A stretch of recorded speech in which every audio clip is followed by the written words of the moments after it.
నమస్కారం అండి. ఈ వచ్చే సంక్రాంతి చాలా ఇంపార్టెంట్ సంక్రాంతి మనకి. ఎందుకంటే సార్ నేను మాట్లాడినా కొంతసేపు రెడ్ షర్ట్ పర్లేదా మీ కైండ్ పర్మిషన్తో ఫ్రంట్ రూల్ ఉన్నారు కాబట్టి చెప్తాను. ఈ వచ్చే సంక్రాంతి నాకు చాలా ఇంపార్టెంట్ సంక్రాంతి అండి. గత 20 సంవత్సరాల ముందు సంక్రాంతి హీరోగా నేను మీ ముందుకి పరిచయం అయ్యాను. మా ఎంఎస్ రాజు గారు నిర్మించిన నువ్వు వస్తానంటే నేను వద్దంటానా, ప్రభుదేవ గారు మొదటిసారి ఒక దర్శకుడిగా మీ ముందుకు వచ్చాడు. ఆ సినిమాలో నాకు కొత్త జీవం, ఒక కొత్త ఛాన్స్, ఒక కొత్త ఎక్స్పీరియన్స్, ఒక కొత్త లైఫ్ నాకు మీరు ఇచ్చారు. ఆ తర్వాత నేను చాలా కాలం హైదరాబాద్లోనే ఇల్లు తీసుకొని ఓ తెలంగాణ బిడ్డగా హైదరాబాద్లో పెరిగా. ఇప్పుడు నేను ఎందుకు ఈ సంక్రాంతి చాలా ఇంపార్టెంట్ అంటున్నానంటే, ఇప్పుడు నేను మీ ముందు తెలంగాణ అల్లుడుగా నుంచున్నాను. నాతో అట్లాగే ఉంటుంది, ప్రమోషన్ తీసుకుంటూనే ఉంటా, దిగేదేలే. నా డైలాగ్ నాది, నేను చెప్తా. దిగేదేలే సార్, అది కూడా వస్తా సార్. వైజాగ్లో ఫంక్షన్ చేస్తున్నప్పుడు వచ్చి అడగండి, చెప్తా. ప్రస్తుతం హైదరాబాద్ ఉన్నాం కదా.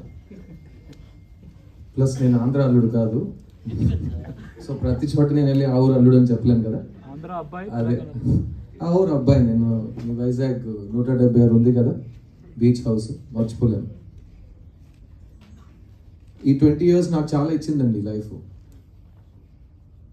అండ్ నేను ఎప్పుడు ఈ తెలుగు ట్విన్ స్టేట్స్కి వచ్చిన చాలామంది వచ్చి చాలా హార్ట్ టచింగ్ విషయాలు నాతో షేర్ చేసుకుని వెళ్ళిపోతారు.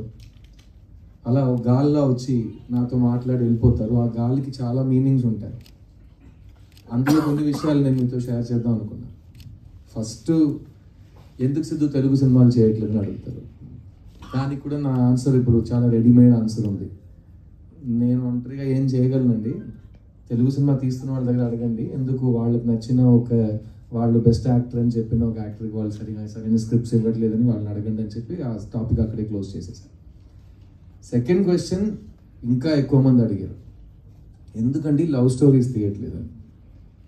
నేను చెప్పాను, లవ్ స్టోరీస్ అనగానే తెలుగు సినిమా పరిశ్రమ చరిత్రలో మాత్రం కాకుండా ఇండియన్ సినిమా చరిత్రలో కూడా బొమ్మరిల్లు, నువ్వు వస్తానంటే వద్దంటానా, ఓ ఇలాంటి సినిమాలు చాలా తక్కువ వచ్చినాయి. అలాంటి గొప్ప సినిమాల్లో ఉండడం నా అదృష్టం. లవ్ స్టోరీ తీస్తున్నామని చెప్పడం చాలా ఈజీ, కానీ ఆ వరుసలో మంచి లవ్ స్టోరీ తీయడం చాలా చాలా కష్టం. సో భయం వస్తుంది, అలాంటి ఒక స్టాండర్డ్ని మనం టచ్ చేయగలమా అని. ఇంకోటి ఏంటంటే, మీకే తెలుసు, లవ్ స్టోరీ చేస్తుంటే ఇతను మన చాక్లెట్ బాయ్, దానికే పనికి వస్తాడని ఇంకేం పని ఇవ్వరు. సో దానివల్ల ఇంకా భయం వచ్చింది. తర్వాత ఇంకా చాలా కారణాలు ఉన్నాయి, అది వేరే వేదిక మీద మాట్లాడుకుంటాం. కానీ ఈ 10 years 11 yearsలో నేను సొంతంగా ప్రొడ్యూసర్గా మారి ఒక 5 సినిమాలు తీసా. ఒక్కొక్క సినిమా కొత్త జానర్లో ఇవ్వాలి.